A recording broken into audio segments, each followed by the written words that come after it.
en compagnie de Cyril Coupy, entraîneur de l'équipe de Mérignac. Tout d'abord, pouvez-vous nous parler un peu du challenge Jean Leroy?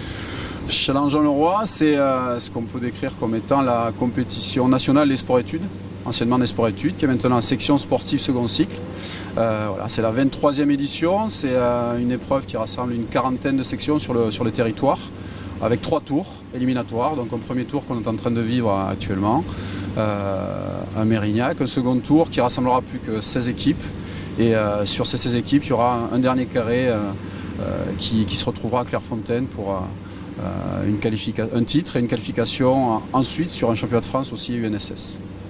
Très bien, on va revenir à titre personnel sur votre équipe de Mérignac.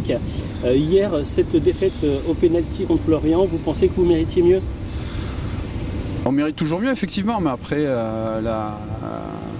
le football, c'est pas une science exacte. Il y a beaucoup d'émotions, surtout sur ces catégories jeunes où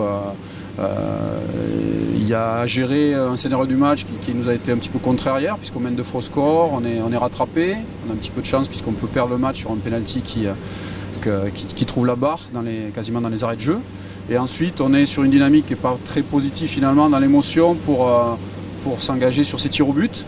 Voilà, c'est toujours un petit peu la pièce, hein, même si on le travaille, c'est une épreuve particulière où ils sont plutôt concentrés sur le résultat de leur tir que se concentrer sur la réalisation du coup de pied. Donc mérité, on a ce qu'on mérite. Donc en termes d'émotion, il faut être à la hauteur aussi des enjeux.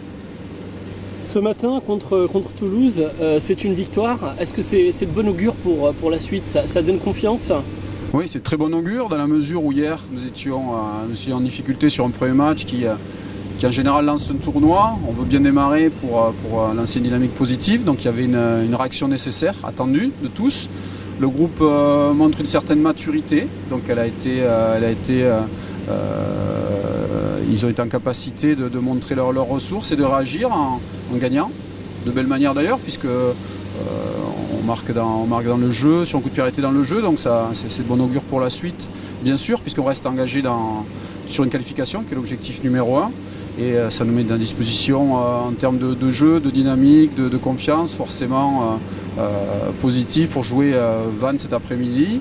Et cet après-midi, tout le monde peut jouer sa qualification sur la première place. Donc il y a un gros enjeu, c'est passionnant. Et puis une dernière question, est-ce que c'est un plus de jouer à domicile? Oui, forcément, parce qu'on a des repères, puisqu'on est sur le terrain où l'on pratique tous les jours. Donc forcément, il y a des repères de distance, de surface. L'environnement sera aussi favorable cet après-midi, puisqu'un mercredi après-midi, on aura quelques élèves de l'établissement qui viendront autour de la main courante porter l'équipe. Donc oui, c'est un petit avantage. Il y a aussi que l'on s'épargne les déplacements, le couchage sur un lieu inhabituel. Donc forcément, c'est un petit avantage dont on devra tirer parti cet après-midi, même si après, à cet âge-là, la fatigue est moindre et ils sont capables de s'engager sur 3 matchs consécutifs sans rien lâcher. Eh bien, merci, puis bonne chance pour cet après-midi. On saura l'appliquer. Merci.